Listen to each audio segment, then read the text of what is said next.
Hello दोस्तों, आज हम करेंगे पेशीय तंत्र या मस्कुलर सिस्टम का 50 इम्पोर्टेंट क्वेश्चन जो बार बार पूछे जाते हैं एग्जाम में। सभी जीव बने होते हैं, कोशिका के बने होते हैं। निम्न में से कौन सा एक कोशिकीय जीव है? अमीबा। कोशिकीय में वह समूह समान उत्पत्ति, समान संरचना और समान कार्य को समाप्ति करते हैं डैश कहलाते हैं, वह उत्तक कहलाते हैं। उत्तक शब्द किसने दिया था?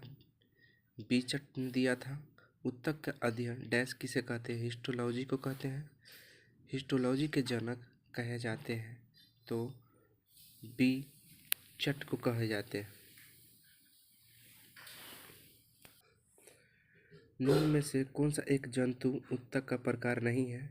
तो फ्लोएम उत्तक का प्रकार नहीं है। जो उत्तक का प्रकार है एपिथेलियम प्रकार है, उत्तक है, पेशीय उत्तक है और संयोजी उत्तक है। जंतु के शरीर में ढकने या बाह्य रक्षा प्रदान करने वाले उत्तक एपिथेलियम उत्तक होते हैं। एपिथेलियम उत्तक का मुख्य कार्य रक्षा है। एपिथेलियम उत्तक का उद्गम हुआ था बाह्य जनन स्तर से, मध्य जनन स्तर से, अंत जनन स्तर से, इनमें सभी। एपिथेलियम उत्तक के संदर्भ असत्य चूने यह त्वचा का निर्माण करता है, यह सत्य है। इसकी कोशिका सटे होते हैं, ये भी सत्य है। इसके पास आधार झिल्ली होती है, ये भी सत्य है। रक्त का इसका एक उदाहरण है, यही असत्य है। विसरण के लिए अधिक उत्तरदायी होती है। सल्की एपिथेलियम त्वचा है, त्वचा स्तरित सल्की एपिथेलियम है। सल्की एपिथेलियम उत्तक पाया जाता है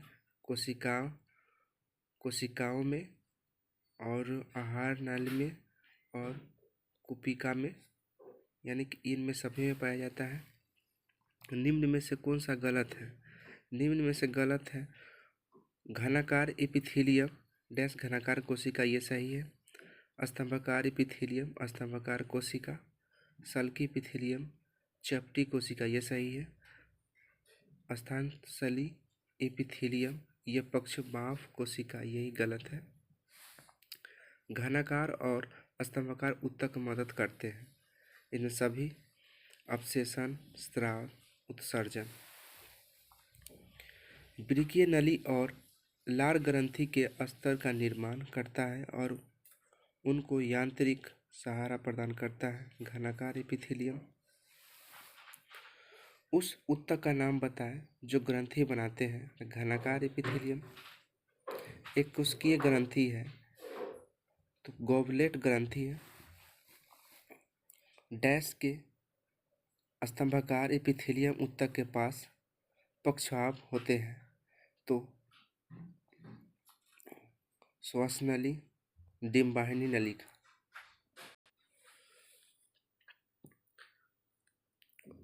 डैश श्वासनली के सलिस्मा को आगे स्थानांतरित करके साफ करने की सहायता करती है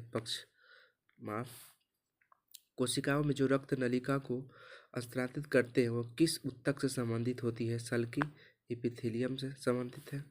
एपिथेलियम उत्तक निम्न कार्य करता है: रक्षा, स्रावित करना, अवशोषण करना। केराटिन प्रोटीन के संदर्भ में असत्य चुने। असत्य चुनने के लिए बोलते हैं तो यह जल के लिए एक प्रागण्य है, यही असत्य है। सत्य कठोर होती है, जल रोधक और यह त्वचा के एपिडर्मी में पाया जाता है। केराटिन प्रोटीन पाया जाता है त्वचा में, नाखून में, बालों में और इनमें सभी में, यानी कि त्वचा, बाल, नाखून ये सभी में पाया जाता है।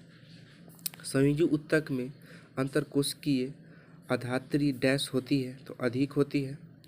संयोजी उत्तक के अंतरकोशिकीय अधात्री हो सकती है तो जेली जैसी।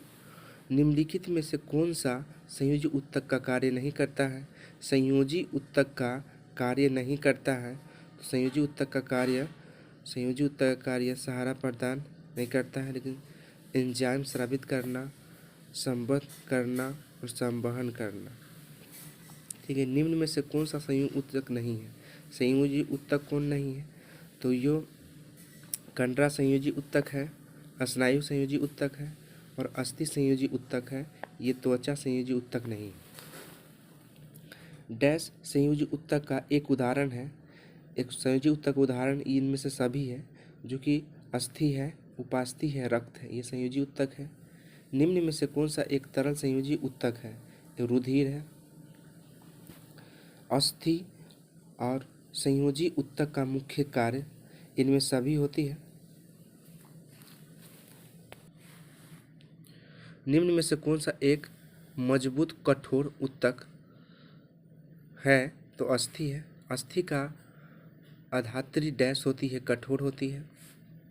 अस्थि की अधात्री बनी होती है कैल्शियम फास्फोरस की। दो अस्थियों के आपस में एक दूसरे को एक अन्य संयोजी ऊतक जिसे डैश कहते हैं जुड़ी होती है, स्नायु। निम्न में से कौन सी संयोजी ऊतक की सही क्रम है? तो रुधिर और अस्थि। संयोजी ऊतक डैश अस्थियों में मांसपेशियों को जोड़ता है, यह कंडरा जोड़ता है। निम्न में से कौन सा एक संयोजी ऊतक नहीं है?